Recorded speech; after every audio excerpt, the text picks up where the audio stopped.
Hi, welcome to Rocky Mountain Views. This is a special edition. I'm your host, Martha Thompson, and today we are at the Wild Animal Sanctuary with Pat Craig, the founder. Yeah, hello, thank you. Thanks for being here, and I've got to tell you, you're going to be seeing shortly as we tour the facilities some of the incredible animals that are here. It's breathtaking, but first we're going to talk about just how you set this up, the kinds of animals that are here, and why you do what you do. Okay, Great. so how did you get started?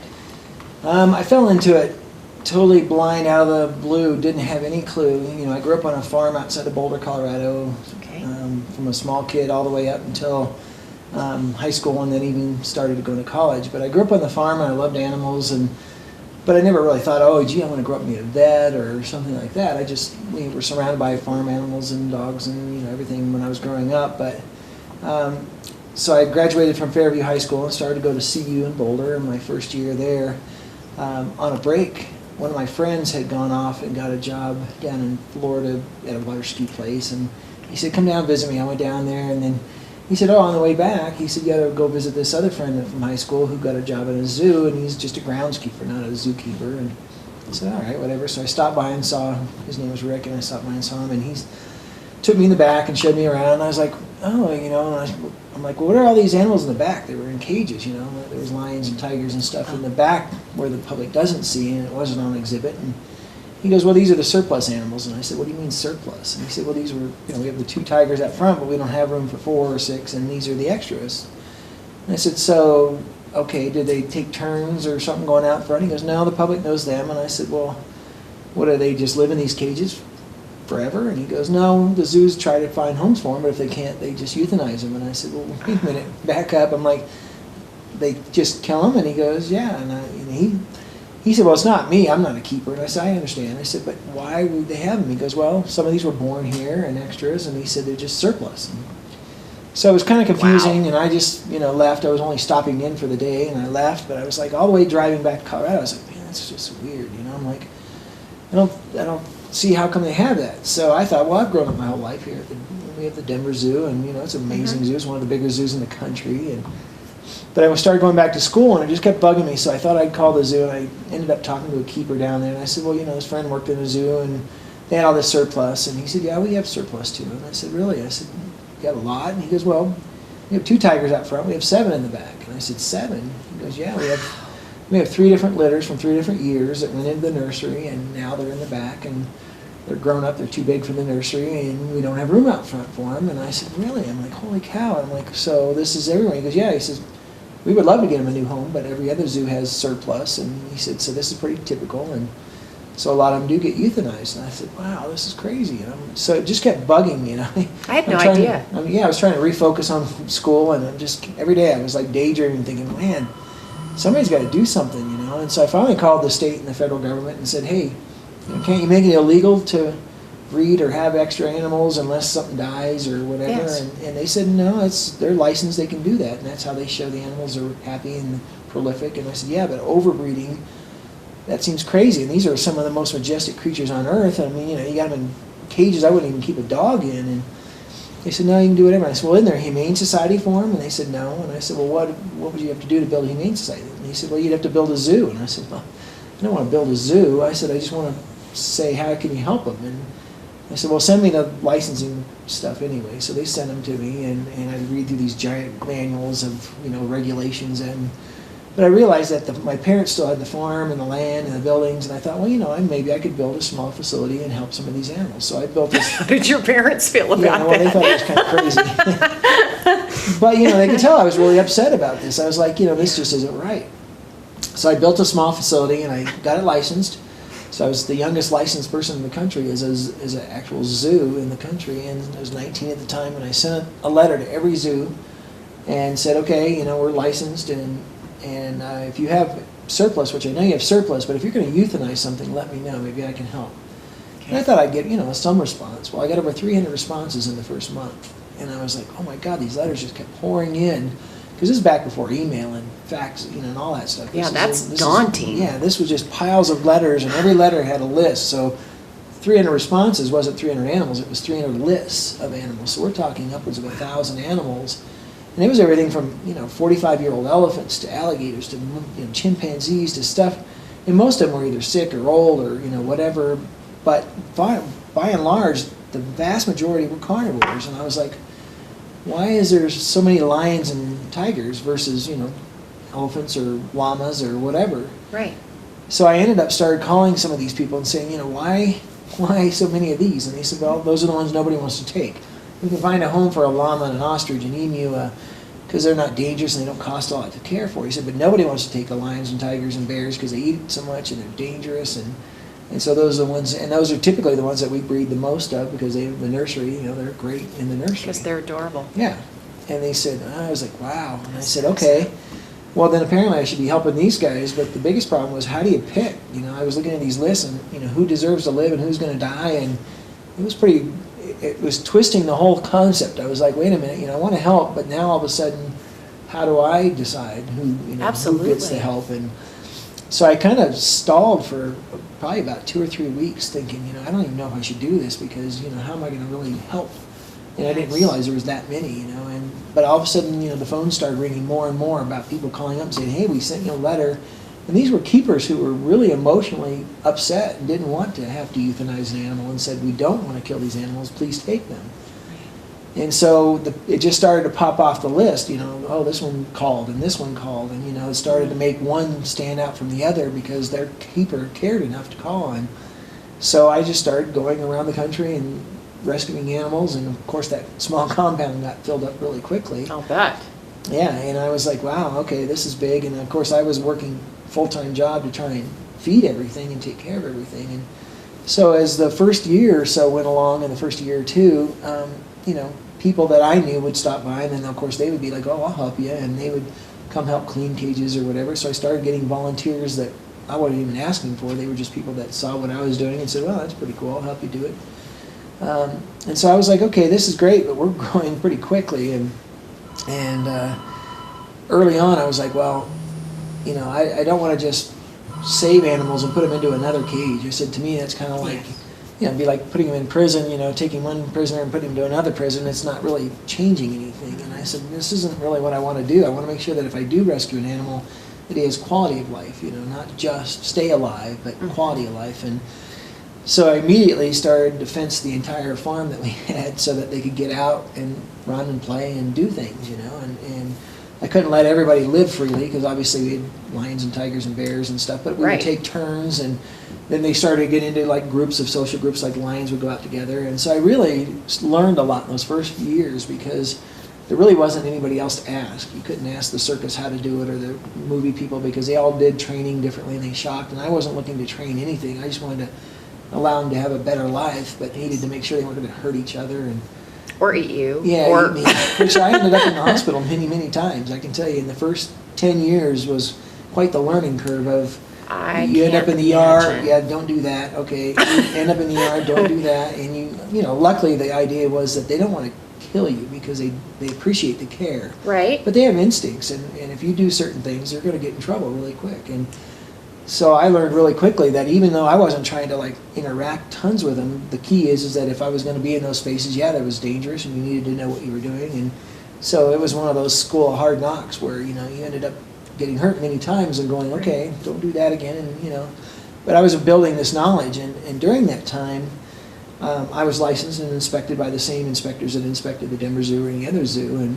And they said, oh, well, early on they were a little skeptical, but then they realized, no, this guy's really just taking him in, trying to take care of him. He's not, open to the public. He's not breeding, and he's not selling, and he's not doing anything. He's just trying to help them. So they kind of started to respect a little bit after a while. Well, they started to tell other people, and then the word spread. So I started getting phone calls from law enforcement agencies that said, hey, we just found a tiger in an apartment, or we just found a lion over here. Because back in 34 years ago, there were very few laws in the country because nobody had ever had exotics before. They were always either in the zoo or in the wild, right, and not in people's homes. And what had happened was, right when I got involved, I had no idea, but all that surplus had reached a boiling point where zoos started to dump them into the private sector. They didn't care. The zoos did. Yeah, the zoos did it. And so I was a good example. Even though I was licensed, I was 19, I had no idea what I was doing, but I had a good heart, but that didn't mean that it was still a good thing to do. So here they were shipping animals to a 19-year-old kid in Colorado. They were doing it to anybody in the country, and I didn't realize it. I thought, oh, because I was licensed, that this made a difference. But unbeknownst to me, there were animals being dumped everywhere. And so all of a sudden I started getting these phone calls. Yeah, I didn't know either. And all of a sudden they're like, oh, we found a lion in an apartment, and there's no law in our state, so, but this thing bit somebody, or it escaped, or it did whatever, and we're going to confiscate it. And so they said, we heard, you'll take him. So the word got out that there was this crazy 19-year-old kid in Colorado that would take animals in, and so all of a sudden I was the only place in the country that was rescuing animals. So I started traveling, picking up animals that they said, well, we're going to go in and confiscate it, and if you're here, you can take it, and if you're not, we'll just kill it. We'll euthanize it. So all of a sudden those became really important, because the ones in the zoos were still being cared for, even though they needed a home. Yes. These ones, the minute the law enforcement went in, they were going to die if somebody wasn't there to take them. So we started having to respond to emergency calls, where within 24 to 48 hours you had to be from here to Tennessee, or somewhere, California, or wherever. So that was a big shift in what we were doing, because now most of those animals were just flowing out of the zoos everywhere, and we were running around trying to solve and save animals that way. And so that became kind of what we've been doing for the last 34 years, was the rescuing of animals that are in those kinds of situations. But that dynamic has shifted greatly with awareness and with legislation, correct? Right. And what we found was, when all that started happening, we realized, very few states had any laws whatsoever. So like Colorado passed a law 30-some years ago and said, oh, wait a minute, that's crazy.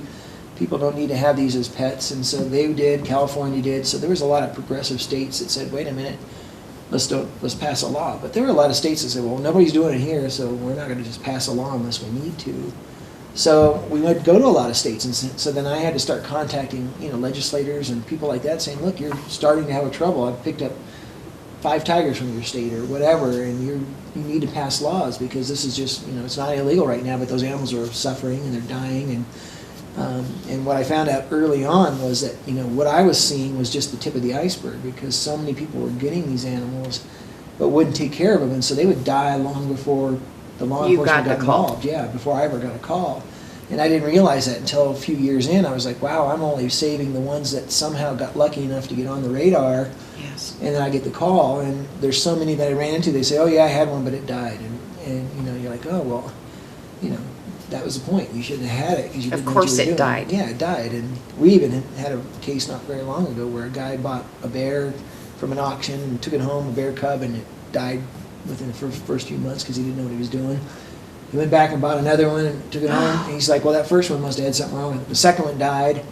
He says, dang, So he went back and bought a third one, and he was like, well, I don't know what's wrong with those first two. He didn't realize he was the common denominator that was wrong, and that it wasn't the bears that were just dying because he got a bad model. It was him, and he still didn't realize that. And so luckily the third one, the state passed a law and made it illegal, and so he had to get rid of it. Thank goodness. So that bear just lucked out because the state intervened before it died.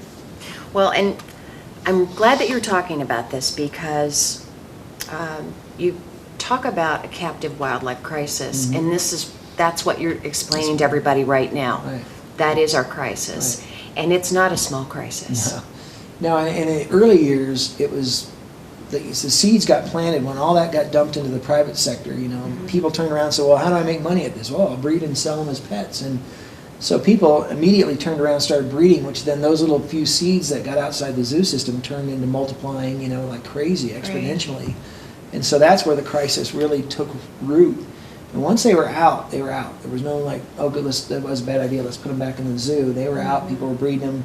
And a lot of the states would pass a law, so then those people would pack up, move to a state that didn't have a law, and then they'd pass a law. So these people just kind of just started moving around the country, and there were some real big players in there that were just breeding and cranking out babies like crazy. And so we were running around cleaning up the mess, and we realized, man, we got to find a way to stop this, because I can't save all these animals. I can't rescue every animal. So let's try to head it off at the source and stop people from getting them and breeding them and, and all that. So we started to really realize that half of our job was to get out there and educate people, because nobody knew about the problem. I didn't know about the problem until I saw those animals in the back, and every day I'd meet people and they're like, what? I didn't know about it Yeah. until you told me. Yeah, and so we started going, wow, half the battle is just getting people to realize there's a problem. Yes. Because a lot of the legislature people we talked to would say, well, none of my constituents are calling me saying we need a law, so why should Because they don't know. Yeah, and That's so- why we don't call. Yeah, and so we realized, oh, geez, public education is going to be huge. Yeah. And back in the early days, we weren't open to the public, and the main reason was we wanted to protect the animals' welfare.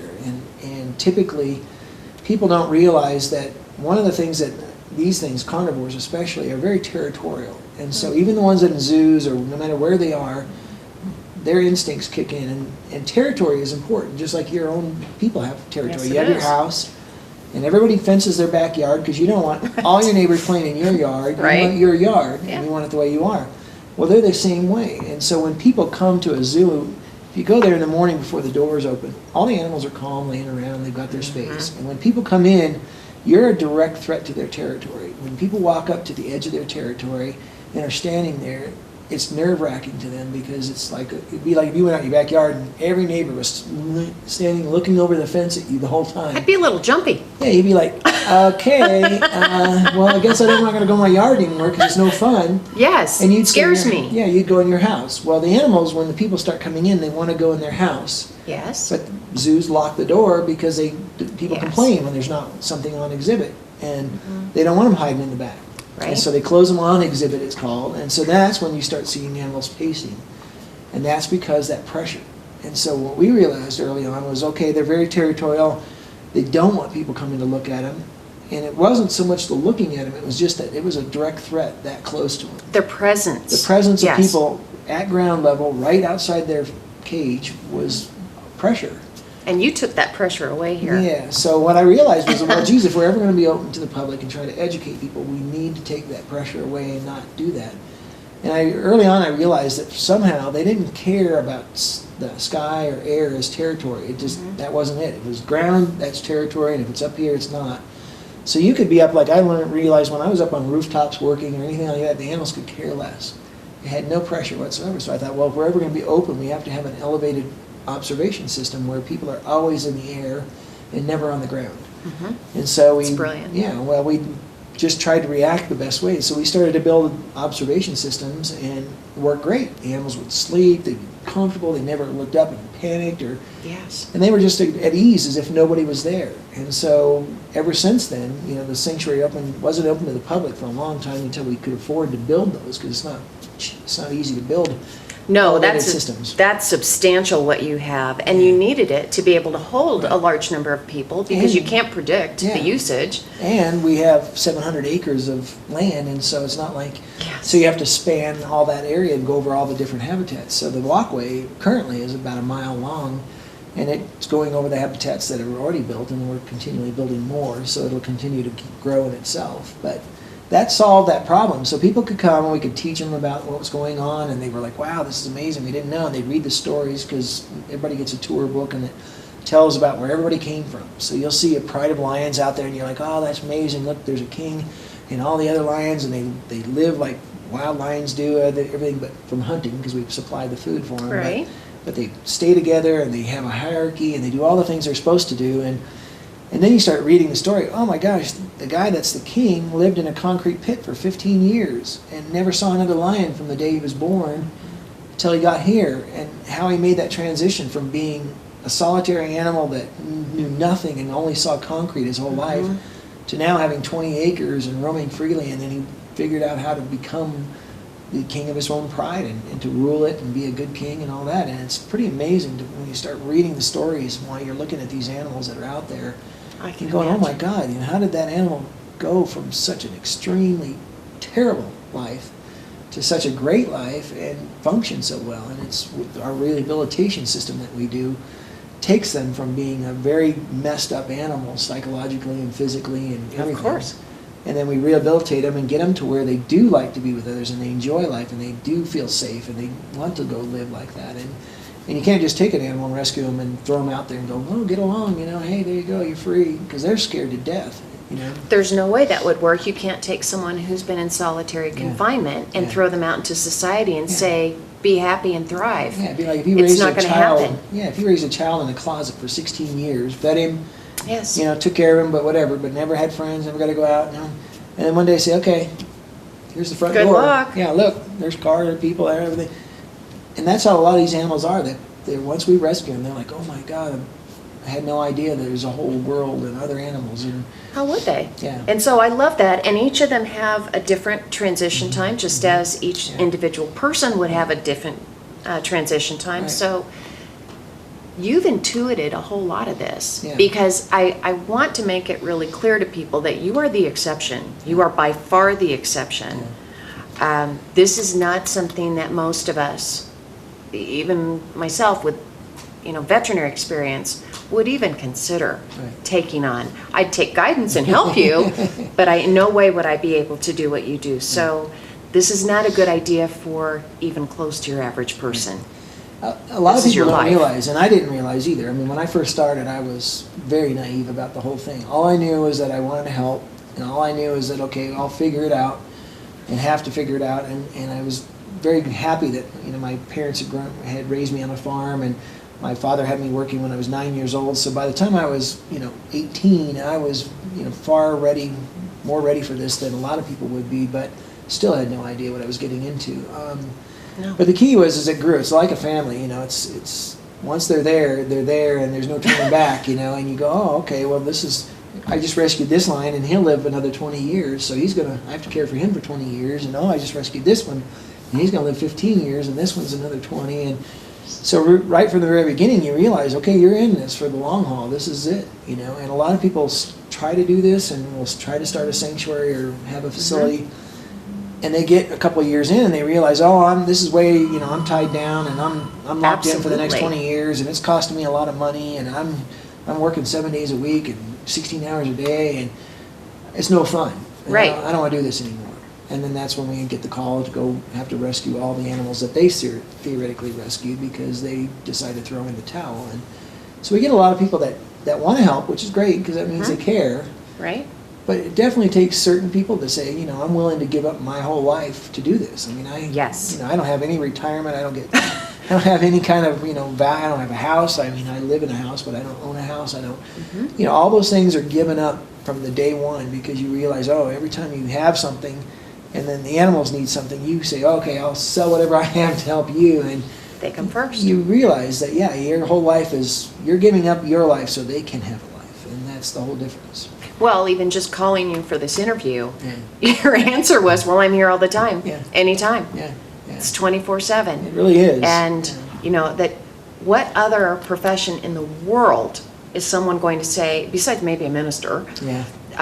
I'm here 24/7. Yeah. It doesn't happen. And you have given up your life to do this. Right. Yeah. So they do determine the course and you're willing to follow that, wherever that takes you, Yeah. yes? Yeah. It's been 34 years so far, and I've been able and very blessed to be able to have a family. My wife, my original wife, first wife, was a great animal lover, and I met her. She volunteered at the sanctuary, and then we fell in love, got married, and I just said, look, if you're going to be married and have kids, the animals still come first. I'm sorry. Yeah.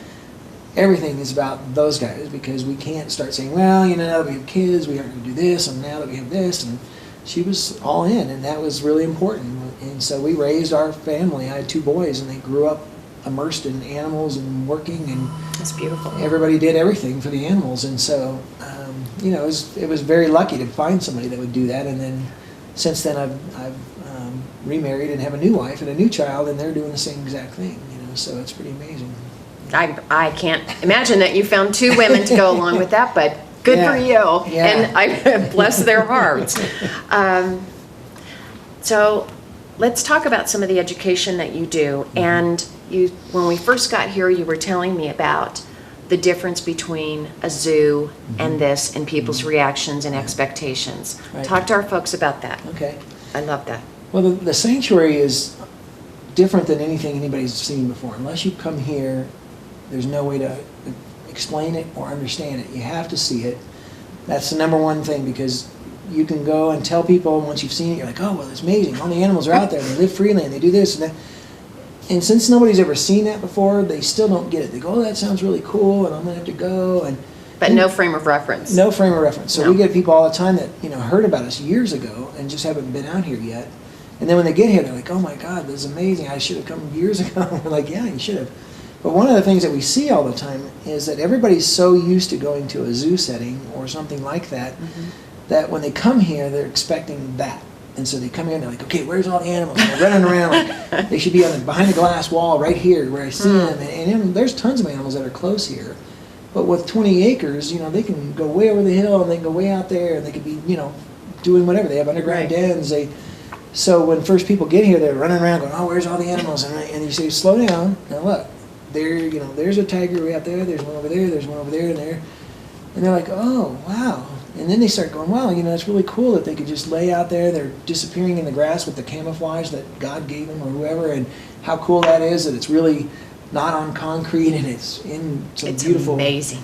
And they're just like, wow, this is really cool. And so by the time they visit the whole facility and come back, they're like, wow, I could never go back to a zoo now, And we're not trying to bash a zoo. We're just trying to say that when you have the space and the resources to do what we do, it's a whole different thing. It's a different world than what you've ever seen in captivity before. And this is as close as it gets to being back in the wild. Absolutely. We have people that come here and go, I've gone to India on tiger safaris 4 times, and I only saw one tiger ever. And I come here, and you've got tigers out in habitats that look exactly what it was like where they were. And I see more tigers here, and they're living, and they're happy, and they're doing what they did there.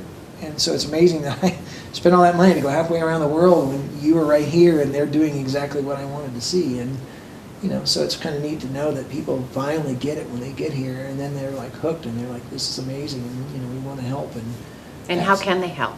Well, that's the big thing is trying to say, how can you help? Well, one of them is just definitely spreading the word, because like you said, so many people don't know that this problem exists and that we've been fighting it and what we're doing. And so a big thing is just for people to go back and tell other people and say, not only just to come visit, but just saying, hey, did you know that there's 25,000 large carnivores that are outside the zoo system in the United States? And people are like, what? And you're like, yeah, there's thousands. There's 4,000 tigers in Texas alone.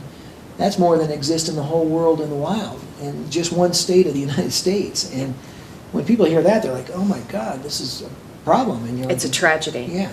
And you're like, yeah, it's a huge, and why we call it the captive wildlife crisis. Yes. These are animals that should have only ever been in the wild and then some in the zoo for education, and that's it. And now there's more in private hands than both of those combined. And it's just scary, and it's a scary thing. And you think, okay, well, what can we do to help? And so people start to educate other people, and they start to support us, obviously, because we're giving a home to hundreds and hundreds. We have over 300 large carnivores here, from 60 some odd tigers to 50, almost 60 African lions to over 100 bears. And, every one of these came from captivity. They didn't come from the wild. They all came from basements, apartments, garages, corn cribs, just crazy places, barns, and all over the United States. And they're living their lives as they were born to live them. Yeah. And so that's our big mission, is to educate as well as rescue animals that need it. Well, you achieve it, and this is something that isn't, I wouldn't tell anyone to come and have a visit. Yeah. I would say come and have an experience. Oh, yeah. This is something that if people really understood the scope of what you have here, would be on their bucket list. Yeah. It's that amazing. Well, thank you. I appreciate you saying it. And we do. We receive letters all the time from people that said it just changed my whole world. I had no idea. I was just a random visitor. Somebody drugged me out there or whatever. And I went left, and I was like changed. They were like, I seriously, it changed my life. does change you. Yeah. And so it's great to know. I mean, that's not our mission in life, but it does. It's great to know that people get it and get what we do. We have over 125 volunteers that work here, so we're still primarily a volunteer organization. And those people, we have to feed 20,000 pounds of food a week. And so, it takes an army of people to do this. Right. When I first started, I realized just a handful of animals was a 24/7 deal, let alone you start amassing more than that. And so there was no way I could do it all. And, I've been very lucky to have a lot of people get involved and start helping. And, of course, it's a nonprofit, so I don't own the entity anymore. I'm still the director here and all that. But it's its own entity now, and it has a life of its own, and we have an army of volunteers that help make all this happen. And We have a small staff that has to be here because we find out that, come weather, whether it's floods or whatever, Yes. somebody's got to be here because these animals still need to eat and they still need to do that. And so, volunteers, a lot of them have other lives, and if they're in an emergency, they got to stay home or they got to do whatever, they've got to do that. Where the staff that we have are people that typically were some of the cream of the crop volunteers that were giving up everything to be here as a volunteer. And that makes them very good candidates to then be staff because it's not really about the money. I always tell them when we're talking about a job, I'll say, well, look, what I'm doing is asking you to tell me how much money you need to pay your bills so that you could be here volunteering 24/7. That's all I need to know. And then if I can afford to do that, we'll do that. But it's really not about a job where I'm paying you so much an hour to do this. All you have to do is say, I want to live this 24/7 and I need this much money to pay my rent or pay, buy groceries and that's how we negotiate jobs here. It's more about, okay, this is going to be your life, and you're going to work here 60, 70 hours a week, and tell me what you need financially to make that happen, because these people are dedicated. They blow me away sometimes, and I've been doing this 24/7 for 30 some odd years, and I still meet people today, and I have people on my staff that, that humble me all the time. It's inspiring. Yeah, it does. amazing. And every animal that's here, I know just from talking to you, is honored for who they are. Absolutely. And not to show up how you want them to show up or anybody else. Right. That's magnificent. And I don't know what it costs to get into the zoo because I don't go. Right. It's not something I'm, a big fan of. This is, as I said, so much bigger, so much more amazing. This is the safari that you've always wanted to go on to view these wonderful animals and so much more. Right. As you said, it's a safari that you can't buy. Yeah. In the evening, we're open till sunset every day, year round. And the reason we do that is at sunset, the animals typically, especially in the summertime, they're getting up. That's the beginning of their day. Right. And the lions are roaring and the wolves are howling and the sun's setting and you're just standing there going, man, this is magical. And I've done that every night for 20 years at this location, and it still just raises the hair on the back of my neck just standing there at night going, wow. And so people that come, in the heat of the summer, they definitely come in evenings, and it's magical anyway. But even now, it doesn't matter. So the animals are up during the day too. But the key is there's times here where we have 7 different prides of lions, and so having 7 prides dueling with each other, because that's how they mark territory. Yes. So one will start, and then another will start, and another starts, and another starts, and you've got 50 some odd lions roaring back and forth, and then the wolves kick in and they start howling, and you're like, wow, it's pretty cool. And then our resident dog pack, which we have about a dozen rescued dogs that live here, and they just get to go freely where they want, but they're their own pack, and then they start howling.